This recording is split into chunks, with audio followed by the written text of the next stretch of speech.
Jeff L. Dahmer,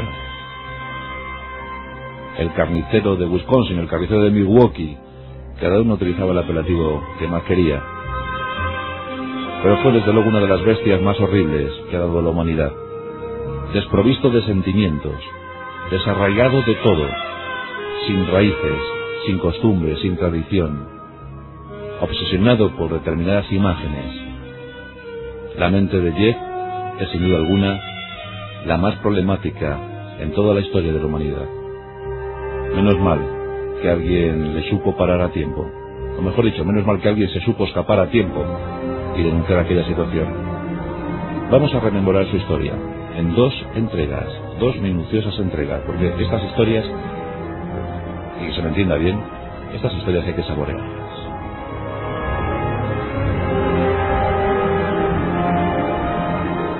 Jeff nació el 21 de mayo de 1960. Un niño introvertido. No cumplía con los requisitos del psicópata. No era pirómano, no miccionaba en la cama. Únicamente uno de los sectores, uno de las posibilidades sí que las cubría, y es la fascinación por el mundo animal. Desde bien pequeñito, amparado, tutelado por sus padres, empezó a experimentar con el mundo animal. Le gustaba todo ser viviente. Repito que una de sus frases favoritas es: me gusta saber cómo funciona todo. Cuando su padre, un famoso investigador químico, se lo llevaba de pesca, pues a él le gustaba coger esos pececillos todavía vivos y abrirlos en canal para ver cómo latía el interior del pez. Le gustaba saber cómo funcionaba el pez. Luego lo tiraba al río de nuevo, no le interesaba después de muerto. Pero en ese momento final de la vida del pez, Jeffrey disfrutaba enormemente. El padre a esto no le dio importancia. Él seguía imbuido en sus investigaciones químicas. La madre, desgraciadamente, era una persona neurótica, autocompasiva, con una tendencia clarísima a la depresión.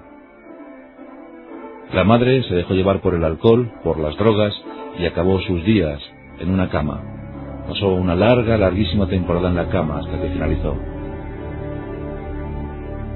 Jeff creció sin el amor de su madre. Jeff creció ante la indiferencia del padre, una tutela ficticia en todo caso. En sus primeros 8 años cambiaron 6 veces de domicilio.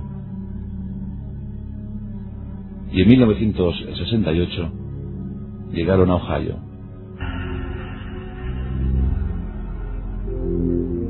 En West Allis, en ese territorio, Jeff empezó a hacer de las suyas. Le gustaba mucho entrar en el bosque. Buscaba animales muertos.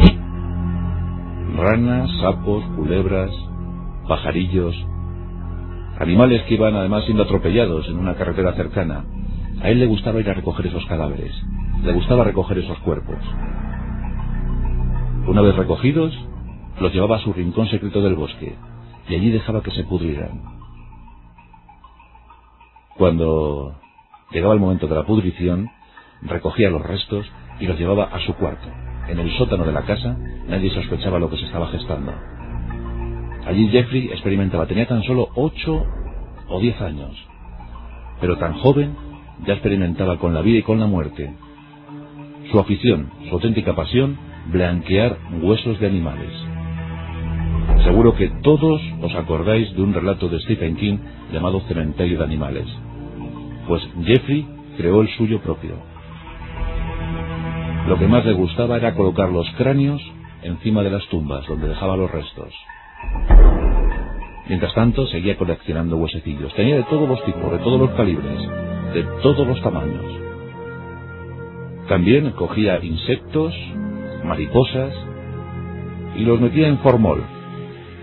Los guardaba celosamente en botes llenos de formol, y ahí los contemplaba, inertes, yermos, inmovilizados.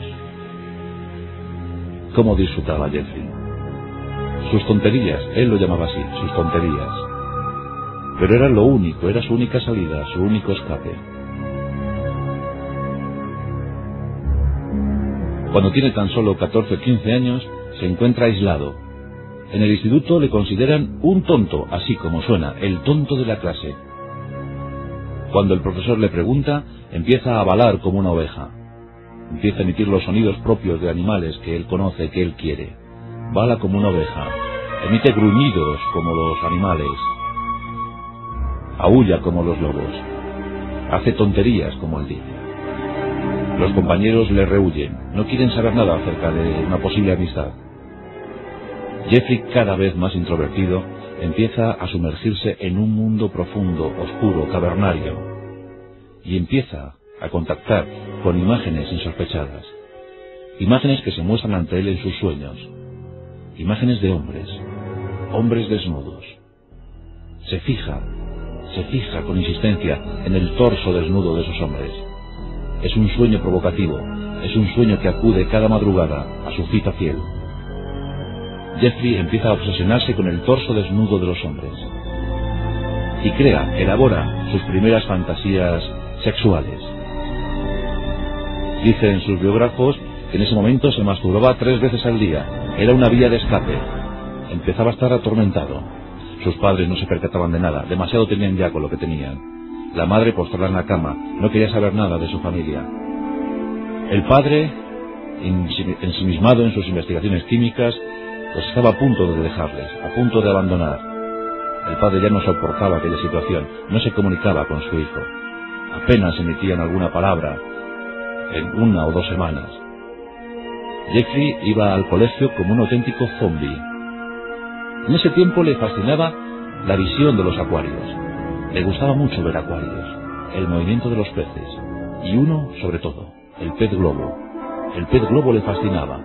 El pez globo, ese que entregaba sus sustancias secretas a los brujos de Haití para la posterior elaboración de los rituales vudú. La zombificación. Es el primer contacto de Jeffrey con la zombificación. ¿Acaso él ya se había convertido en un zombie? En el instituto tiene un único contacto, y ese no es otro sino el distribuidor local de marihuana. Con 14, 15, 16 años se convierte en un fumador pertinaz de marihuana y empieza a beber como lo hacía su madre. Con esa pequeña edad, con 16 años, 16, 17 años, era capaz de ingerir 2 botellas de whisky al día. Sí, Jeffrey se había convertido en un alcohólico. Jeffrey se seguía masturbando hasta el agotamiento. Y por si fuera poco, esos sueños eróticos, esas fantasías sexuales eran cada vez más insistentes. Su principal ambición residía en encontrar a alguien que subiera a su coche, desnudo, y que se quedara allí sentado, para que él lo pudiera contemplar hasta la saciedad, escuchar los latidos de su corazón, su torso, su pecho desnudo. Eso era lo que quería.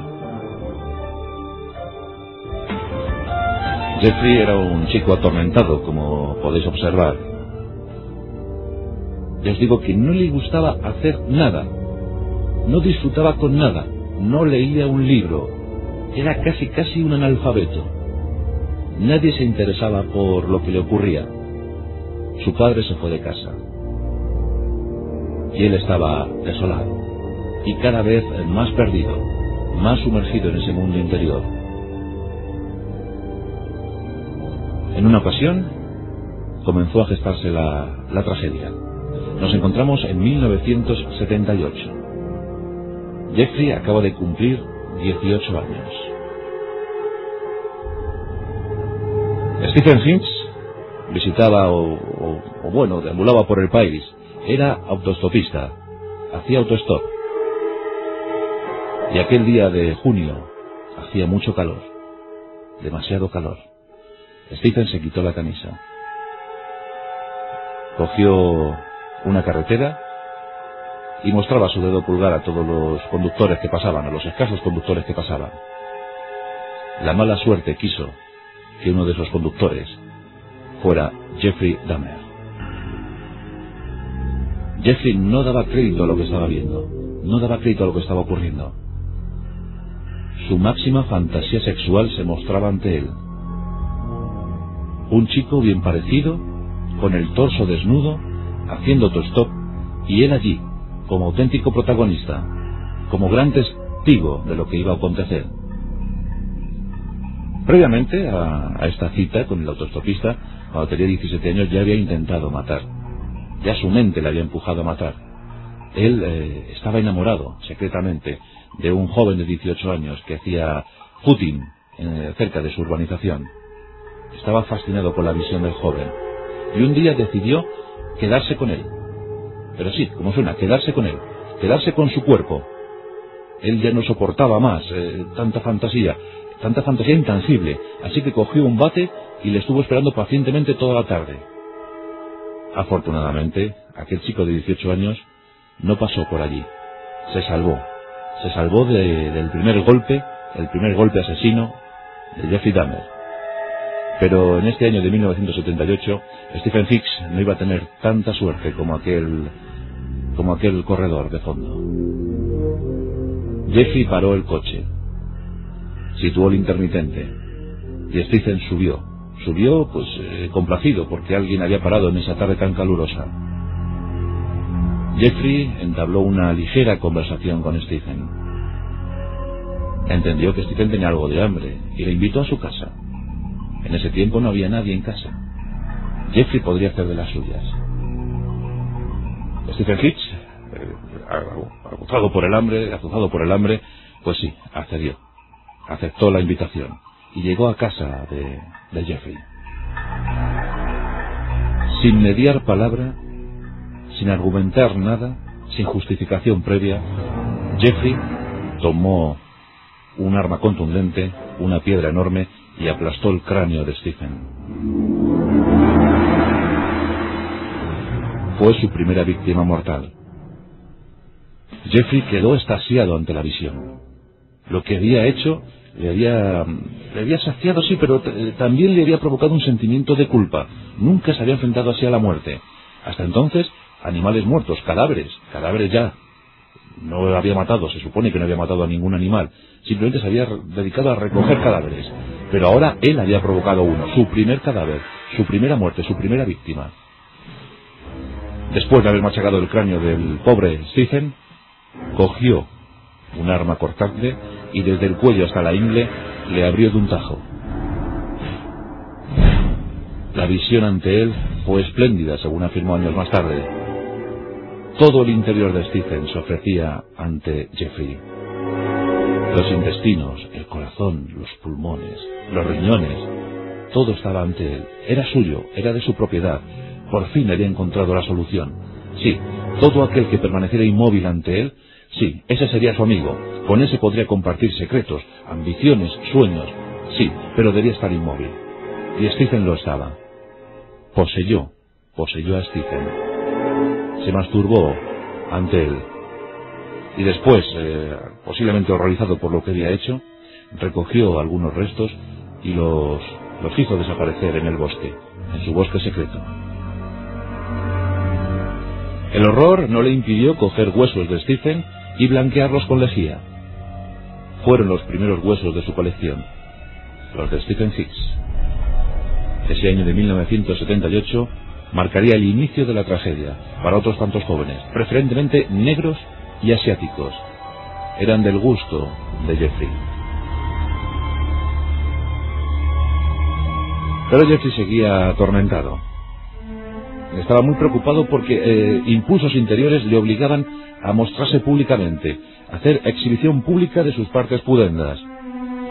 Durante toda su vida, en 6 ocasiones fue detenido por exhibición pública, por exhibicionista, y en algunas de ellas incluso fue encarcelado.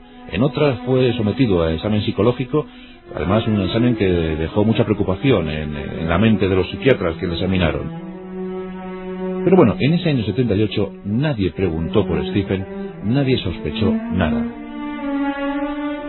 El padre le envió a la universidad. Intentó que Jeffrey estudiara una carrera, pero Jeffrey no servía para estudiar.